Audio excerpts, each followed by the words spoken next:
A WEG acabou de divulgar um trimestre com receita e lucro menores do que há um ano. Só que se você parar nessa manchete, você vai perder justamente a parte mais importante do resultado. Enquanto a receita em reais ficou praticamente no mesmo lugar, as receitas no exterior cresceram quase 15% em dólar. A empresa continuou com margem acima de 20%, aumentou o retorno sobre capital e fechou junho com 3,7 bilhões de reais em caixa líquido. Então, a grande pergunta desse vídeo é a seguinte: a WEG, ela realmente está perdendo força ou o trimestre só pareceu mais fraco por causa do câmbio e da queda dos projetos de energia solar no Brasil? É isso que a gente vai entender agora. Antes da gente continuar, aquele lembrete rápido. Esse vídeo é uma análise educacional do resultado da WEG. Não é uma recomendação de compra ou de venda. Resultado bom também não quer dizer que qualquer preço da ação tá barato. E se você gosta de análise sem ficar lendo tabela linha por linha, deixa o seu like e se inscreve no Direto no Bolso. Agora, em vez de eu ficar aqui te contando, vamos para a tela, porque tem um detalhe logo na primeira página que muda a leitura do trimestre. Então já sabe, pega aí o seu pão de queijo,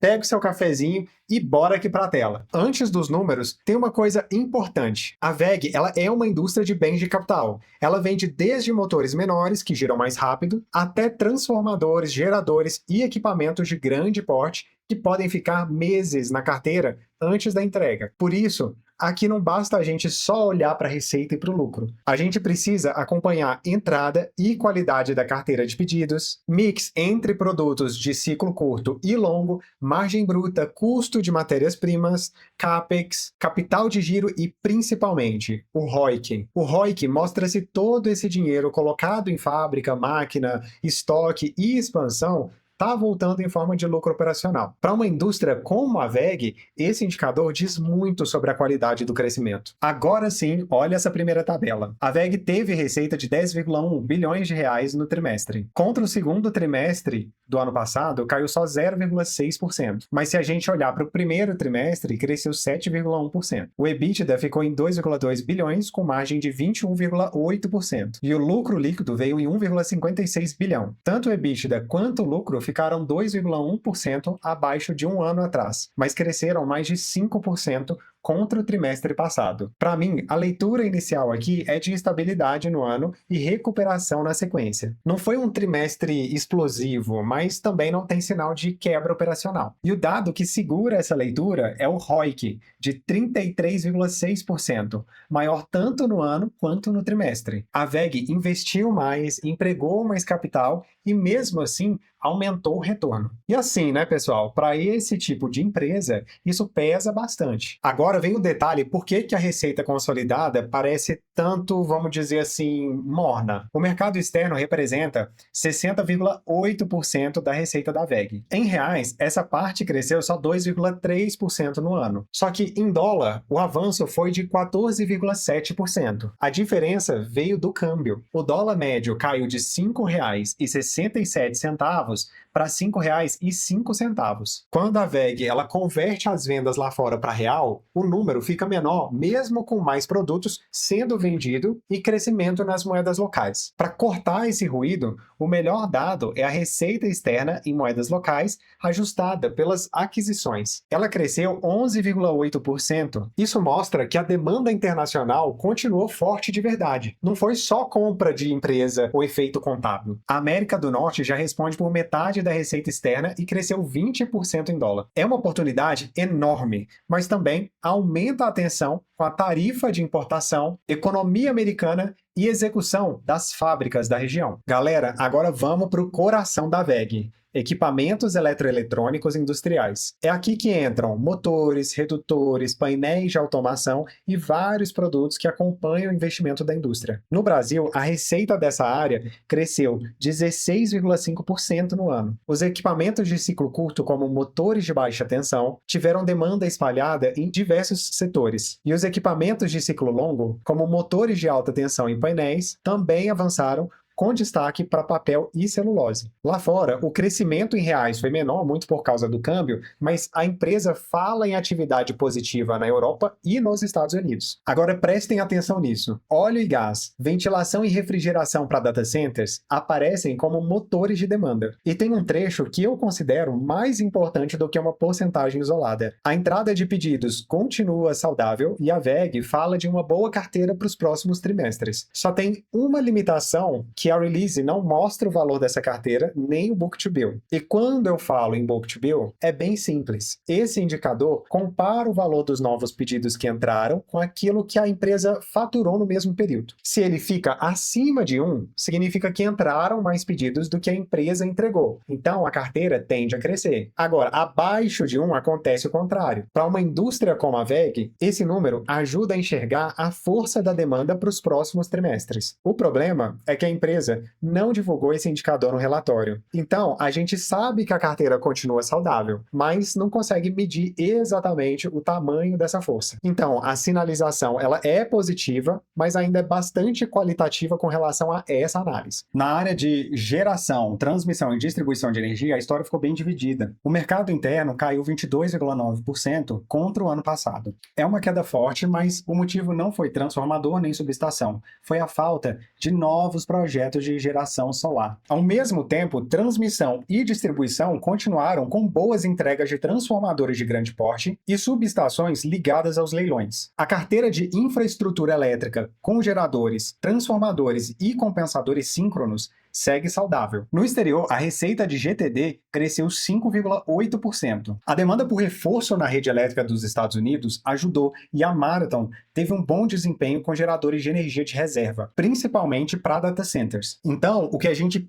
pode reparar aqui é que o problema ele não está espalhado pela área inteira. Existe um buraco bem específico na parte solar, centralizado no Brasil, enquanto transmissão, distribuição e geração de reservas seguem fortes. O risco é esse vazio de projetos durar mais tempo. O ponto positivo é que a WEG tem outras fontes compensando parte da queda. As duas áreas menores, elas não mudam a tese do trimestre, então eu não vou me aprofundar muito nelas. Motores comerciais e appliance cresceu no Brasil, mas caiu 9,1% no exterior em reais, também pressionada pelo câmbio. Já tintas e vernizes avançou no Brasil e ficou praticamente estável lá fora. O principal é entender que a diversificação acabou ajudando. Quando a parte de solar centralizado enfraqueceu, motores industriais, T&D, tintas e negócios ligados a data centers seguraram boa parte dos resultados. Para uma fabricante de motores, transformadores e equipamentos elétricos, margem bruta é um termômetro essencial. Ela mostra quanto sobra depois do custo direto de produzir. E reparem, a margem bruta veio de 33,2%. Melhorou bastante contra o primeiro trimestre, mas ficou meio ponto abaixo de um ano atrás. A própria WEG menciona cobre mais caro, tarifas de importação nos Estados Unidos e despesa com o pessoal ligadas à expansão da capacidade. Isso importa porque o cobre é matéria-prima relevante em motores e transformadores. Se o preço sobe e a empresa demora a repassar, a margem sente. Já a tarifa, ela pode reduzir a competitividade do produto importado ou exigir mais produção local. Mesmo assim, a margem EBITDA ficou em 21,8%, como a gente viu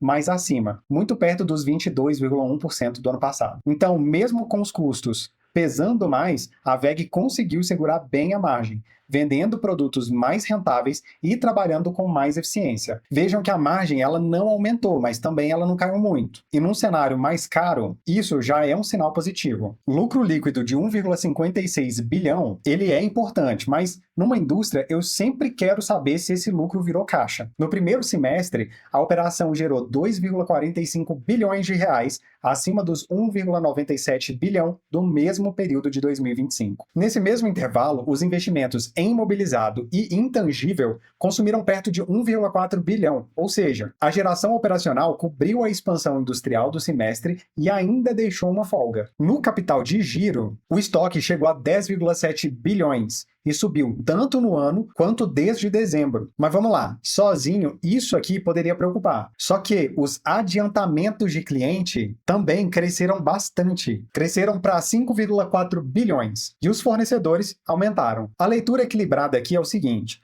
A WEG, ela está carregando mais capital para produzir e entregar, mas parte desse esforço vem financiada pela própria dinâmica dos pedidos. O que eu acompanharia nos próximos trimestres é se o estoque vira receita e caixa sem pressionar a margem. Agora, pessoal, vem a combinação que eu mais gosto de olhar na WEG. A empresa investiu 794,9 milhões de reais só no segundo trimestre, 36% a mais do que um ano atrás. Mais da metade foi para o exterior, com expansão de transformadores no México, Colômbia e Estados Unidos, além da capacidade na China. Esse CAPEX prepara a empresa para a demanda de T&D, motores e infraestrutura elétrica. Mas vale ressaltar que investimento alto só é bom quando encontra pedido e, obviamente, gera retorno. Se a demanda esfria, sobra fábrica e a rentabilidade cai. É por isso que o ROIC de 33,6% chama tanta atenção. Mesmo com mais dinheiro colocado em ativos fixos e intangíveis, a WEG aumentou o retorno sobre o capital. Ela ainda gastou 736 milhões de reais em pesquisa, desenvolvimento e inovação no semestre, equivalente a 3,8% da receita. Para mim, o trimestre mostra uma empresa reinvestindo pesado sem perder a disciplina de capital. A prova de fogo vai ser manter esse ROIC quando as novas fábricas e linhas entrarem de vez na base. Isso aqui eu estou bem curioso para ver nos próximos trimestres. Para bancar tudo isso, a WEG terminou junho com 8,8 bilhões em disponibilidades e aplicações, contra 5,1 bilhões em financiamentos. Resultado, 3,74 bilhões de reais em caixa líquido. Isso aqui dá conforto para uma indústria que está expandindo capacidade em vários países. E olhem aqui embaixo, ó, no rodapé, a dívida bruta subiu e o prazo médio total ficou em 12,4 meses. Um número curto, mas como o caixa é maior do que a dívida, não aparece aqui um problema de solvência. O que vale acompanhar mais de perto é a alocação, ou seja, quanto desse caixa vai para expansão, aquisições e remuneração ao acionista. E se cada decisão continua sustentando o retorno alto. Nos proventos, a WEG declarou 2 juros sobre capital próprio. Somados, eles vão dar cerca de 20 centavos por ação em valor bruto, com pagamento previsto para 10 de março de 2027, só no ano que vem.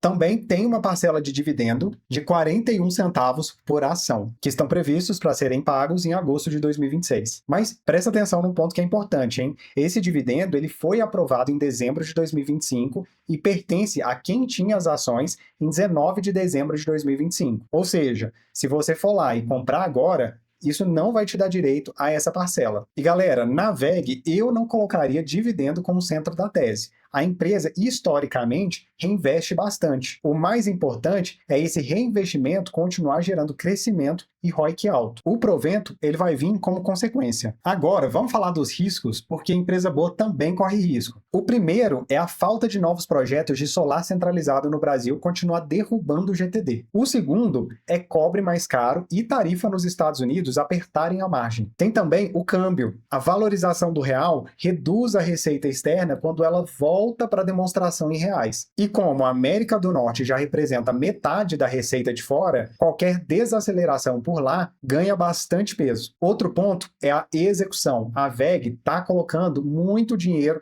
em fábrica e capacidade. Se os pedidos eles não acompanharem, o ROIC ele pode sim cair. E a release ela traz aqui para a gente que a carteira ela está saudável, mas ela não revela o valor dos pedidos. O book to bill, que a gente comentou anteriormente. Na minha opinião, isso deixa a gente dependente de uma leitura qualitativa. E por fim, estoque maior, ele precisa virar entrega e caixa. Hoje, o balanço e a geração operacional dão conforto para a gente, mas esses são indicadores para a gente voltar no terceiro trimestre. Juntando tudo, eu vejo um resultado melhor por dentro do que a manchete faz parecer. Receita e lucro caíram um pouco contra o ano passado, então não foi um trimestre de crescimento forte em reais. Mas o mercado externo avançou em 2 dígitos quando a gente tira o efeito do câmbio. Motores industriais, T&D, rede elétrica nos Estados Unidos e soluções ligadas a data centers continuaram puxando demanda. As margens resistiram perto de níveis muito fortes, a geração de caixa melhorou